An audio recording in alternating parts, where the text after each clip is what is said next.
Creativity scares me because I have to face myself and what I want before bringing it all to the world.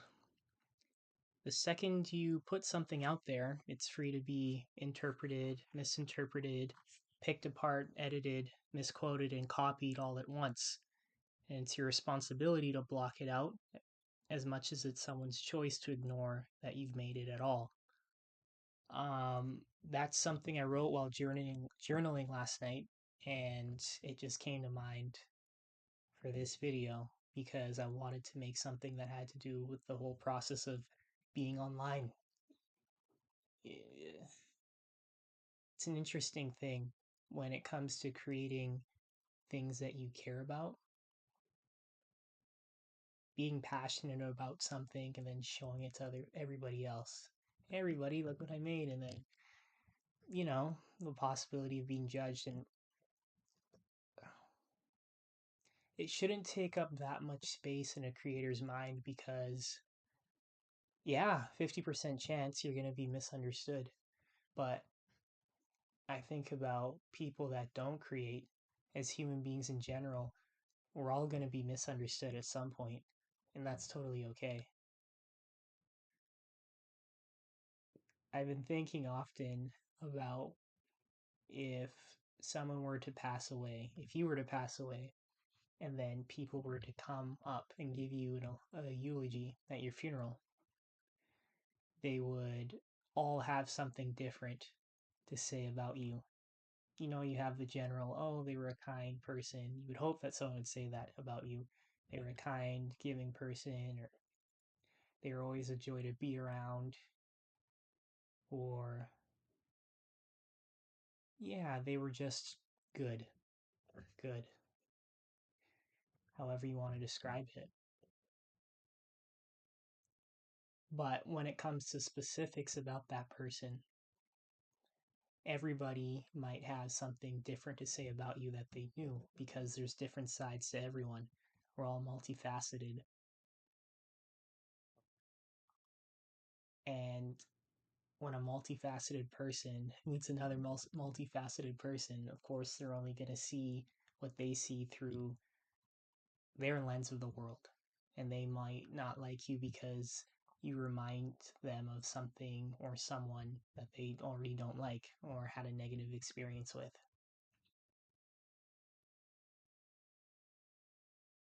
So, I guess what I'm trying to say is you can be disliked for doing absolutely nothing.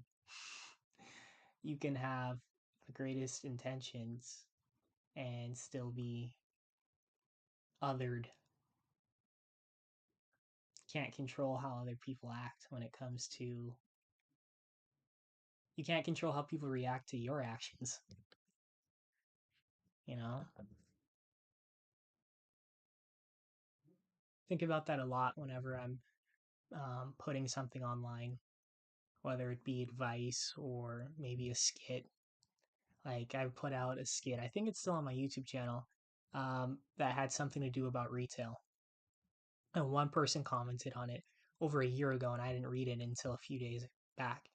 And they were critiquing me for being lazy at my job.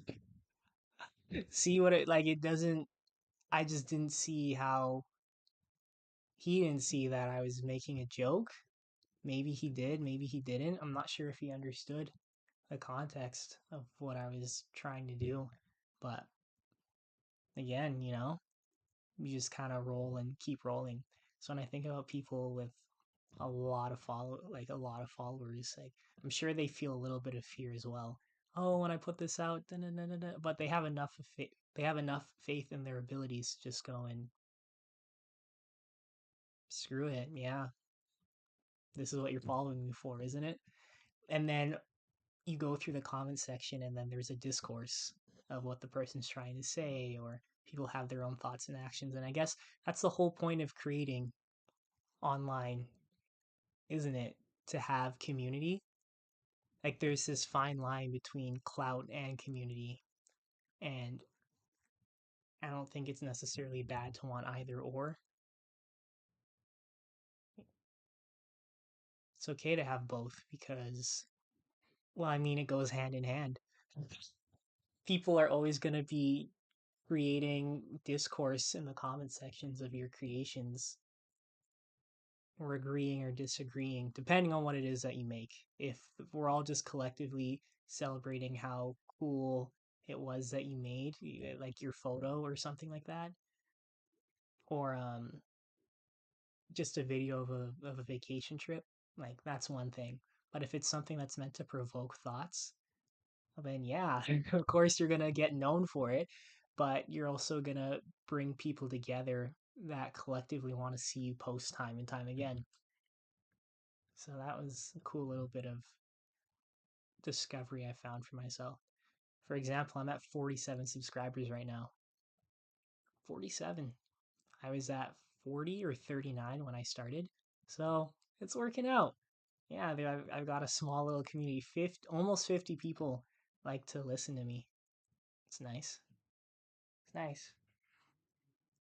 Um, Another thing I wanted to touch on in terms of going for things, creating things, going for things that possibly scare you is that you don't have to be anything.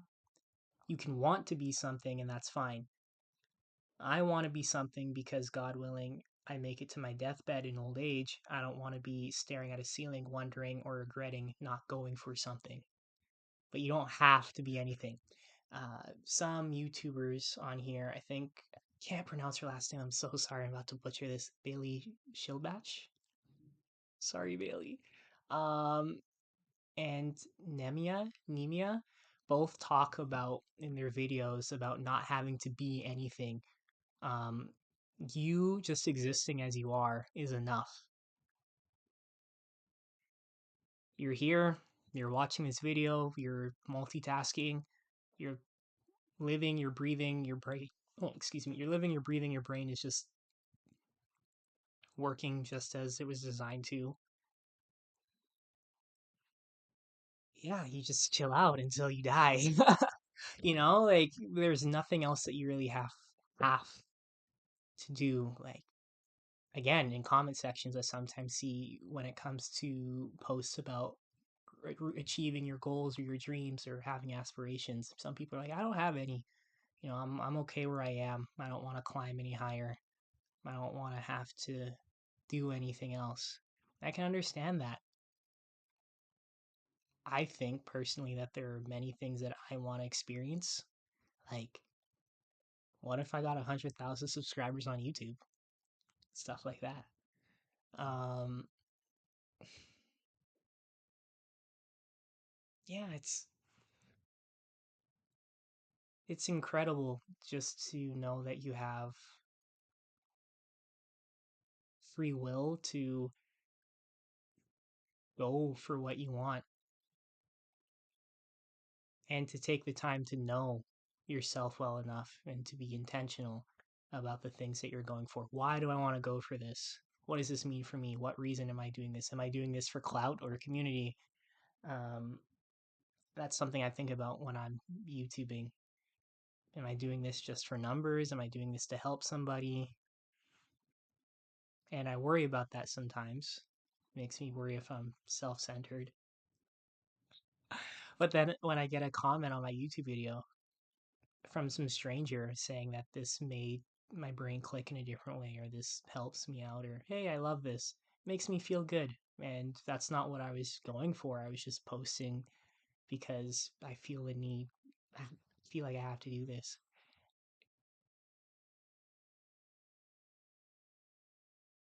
And it's things like that that make me go, oh, yeah, if you do this, if you post to help others, or if you're just naturally being yourself, everything else will come. So it shouldn't be mainly about doing things for external validation, but doing things for expression. So you're posting to express, not impress. I find it therapeutic in a way.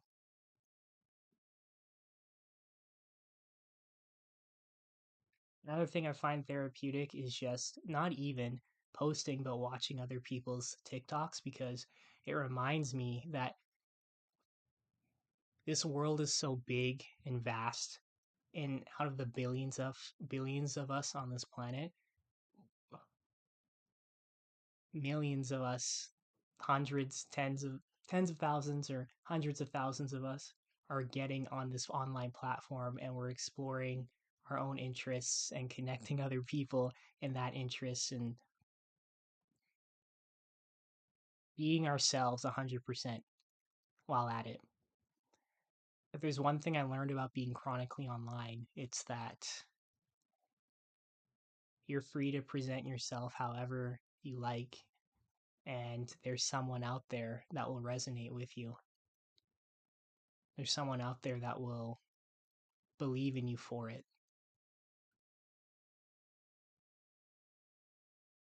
You can edit your video however you want. You can take part in any trend. You can make any trend. So if you're hesitating to create something right now, you shouldn't. If you're hesitating to get it right, it'll never be perfect. If you're hesitating over someone's opinions, well, they're not going to really understand you, and maybe your content isn't for them because not everybody is for you, and you're not for everybody. Yeah.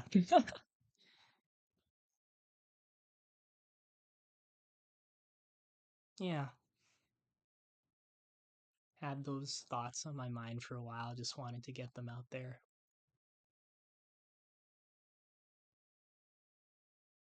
I think that's all I wanted to say.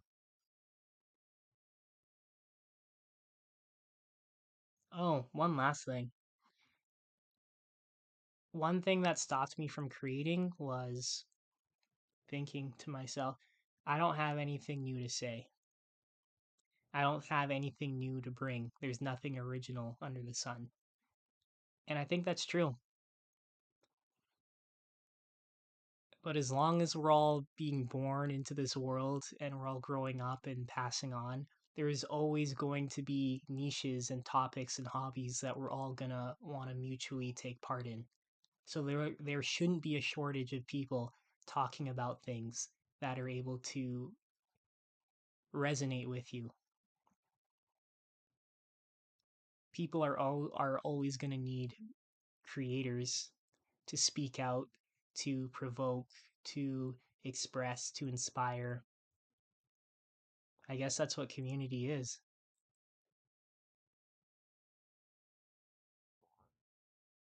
Yeah. Out of all the time I've spent being chronically online, and I'm like, after a while, I'm like, you all look the same. And that's not necessarily a bad thing. The one thing that you have in common is your own individual experience of being in the human race. But no matter how many colors you dye your hair and then go back to black, no matter how many